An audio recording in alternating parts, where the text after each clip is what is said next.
Hey everybody, Michael Snyder, California Weather Watch. Today is February 17th, and right now we are looking at the infrared satellite imagery. You can see the state of California out here, and you see some high clouds moving across the area. You do have some low clouds across the region. I'll show you a bit more on that. You can kind of see it moving across some of the coastal range here and through the San Joaquin up towards the Sacramento Valley. Some low clouds out there, so take it slow. But if you look there very closely, you see some lenticular cloud activity off across some of the higher terrain. You see this new snowfall across some of the Sierra Nevada there, not bad. And if you look up across Northern California, you see Mount Shasta is right there bouncing around in and out of the clouds. If we take a look across Southern California, there is some of the lower clouds pushing up into some of the transverse range, including Tehachapi, and there is Southern California, some of that marine there bouncing around, but most of the coastal areas are largely clear. You can see some of the marine there moving across some of the islands out there as well. And of course, as per usual, the desert areas are pretty clear except for some high clouds. And if you guys want a nice affordable home weather station, help support the channel, click on the link down below to save 10% off. Great smartphone app, stores all the data for you in the cloud. Highly recommended. You will not regret it. Now take a look at the rainfall forecast here for Northern California. Tuesday night through Wednesday, mainly light, but there could be some moderate amounts total there. You see Crescent City, inch and a half. Snow will start at about 6,000 feet. Will quickly lower to 4,000 feet during the day on Wednesday. And we're hoping to get some of this snowfall down into the Cascades and some of the Sierra Nevada here as well. And again, watch out if you do run into some of the water coming over the roadway out there. You guys know the drill. And Reno is talking about this as well. The snow arrives with difficult travel across the Sierra passes, gusty southwest winds, gusts to 80 plus miles per hour along the Sierra Crest. Again, the timing of that right now is for Wednesday. So very patriotic here of the National Weather Service, Las Vegas, Washington's birthday. You see the high temperatures here today for Las Vegas, Bullhead City, and Barstow, California, 73 degrees, gust to 30 miles per hour. And not to be outdone, of course, Phoenix National Weather Service is all Central California, Phoenix, and Yuma, Arizona. Now, taking a look at what is going on. So here we go. Wider view, Hawaiian Islands, bottom left. There's the state of California. Our next system is here. And some of the models, like the European, is showing a pretty intense pressure gradient that could be impacting some areas of Northern California. As this thing swoops by, it'll probably bring some gusty winds with it across the northern Sierra Nevada, the Cascades, Klamath Range also. And again, some mountain snowfall will occur with that. But if I back that up, you can really see that pressure gradient on the south side of that low. So if you're traveling up into Oregon or going across some of the higher terrain there, heads up for this as we go through the day Wednesday. That's the one the Reno National Weather Service was talking about. So 72 hours is where we are right now. Let me update that because the Euro is running as we speak. Okay, so there's 72. We got some more data. Let's see what is to come next there. Do we get this next frontal system, this atmospheric river into the Pacific Northwest? We are not out far enough just yet. So let's go ahead and take a look at the GFS and see what it shows. It does show a little bit more rain with that system as we go through the next week, and maybe a little bit more than just a little bit of rain there for Northern California. Other systems continue to move into the Pacific Northwest, mostly impacting Northern California. Then we get kind of a break here as we go through the extended forecast. Don't like to see that at all, and that is what the Climate Prediction Center has been pointing at as far as us drying out a bit. But not all hope is lost. I'm going to show the extended forecast as we go on into the month of March here in a moment, so stick with me.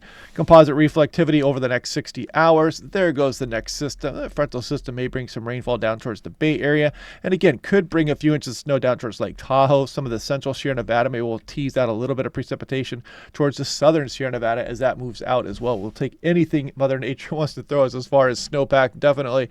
So accumulated positive snow depth change in inches. Let me update this because the Euro is running as we speak. The European model 12Z hot off the presses. And it does show a little bit here, but it's not too much. Maybe this will trend upwards a bit here as well. It's just a few inches right now. Taking a look at the European. So we're going to take a look at... should we even look at this one here? I have a feeling. We'll just take a look at what it looks like at 500 millibars. There goes Wednesday's system swinging through here. Then we're going to have the Pacific Northwest be active. How much of that will spread into Northern California is still the big question, but you can see this warm, moist jet stream pointed right into the Pacific Northwest. Let's hope some of these systems do include California in the meantime. Looking at total precipitation on the European, this one is hot off the presses again, and we'll kind of look at this and see what it shows. Not bad here across Northwest California, so heads up for that.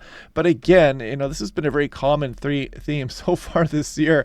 Not much for Southern California unless it comes fast and furious, and Northern California has been doing much better as far as water is concerned. Now, let's take a look at the total snow Kachara ratio. Let me update that also as we are loading as we speak. It's not bad. Lake Tahoe areas north, definitely getting the better amounts with that Wednesday system. Now, as we take a look off into the extended forecast, this is what is known as the European Extended Ensembles. This goes all the way out over 1,000 hours into the future. So here we go with Wednesday's system right there. You can see it swing through. We're clicking through day at a time as I click through here, and you can kind of see that warm southwest flow, atmospheric river potential into the Pacific Northwest, but the ridging setting up here across southwest USA.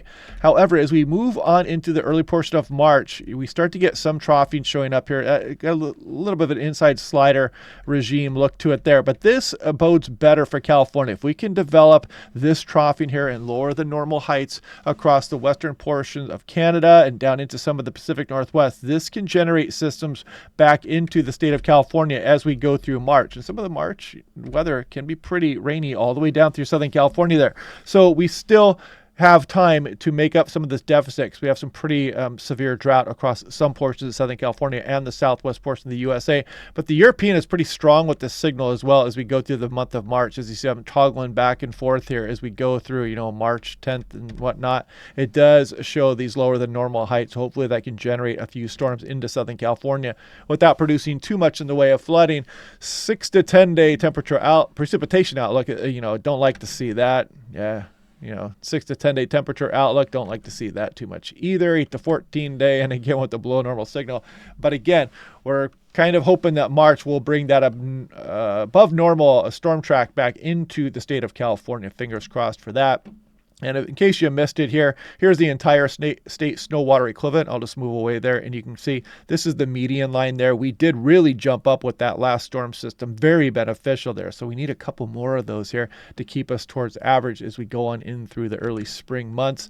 Here we go with the west. And again, you can see why I'm rooting for some systems into Southern California. Obviously, Northern California is not under drought concerns right now. The abnormally dry starts just abeam the Bay Area and towards Sacramento south. And there is some moderate, severe, and extreme drought across a lot of Southern California. So, yeah, we need the rainfall down there. So we'll be watching that closely over the next few weeks. And taking a look at how the channel did the last 365 days. You can see we were at 21.5 a year ago, and we've got over 10,000 subscribers. That is not bad. You can see how they jump with more active periods here. So again, thanks for everybody for clicking subscribe. Thanks to my monthly members that support the channel with their hard-earned money. This channel is not possible without you. Much thanks, much appreciation for that. So anyway, yep, we're done here. I will break it all down again tomorrow. We'll take a look at the extended forecast. We'll see if anything changes in the short term, and I will talk to you guys then.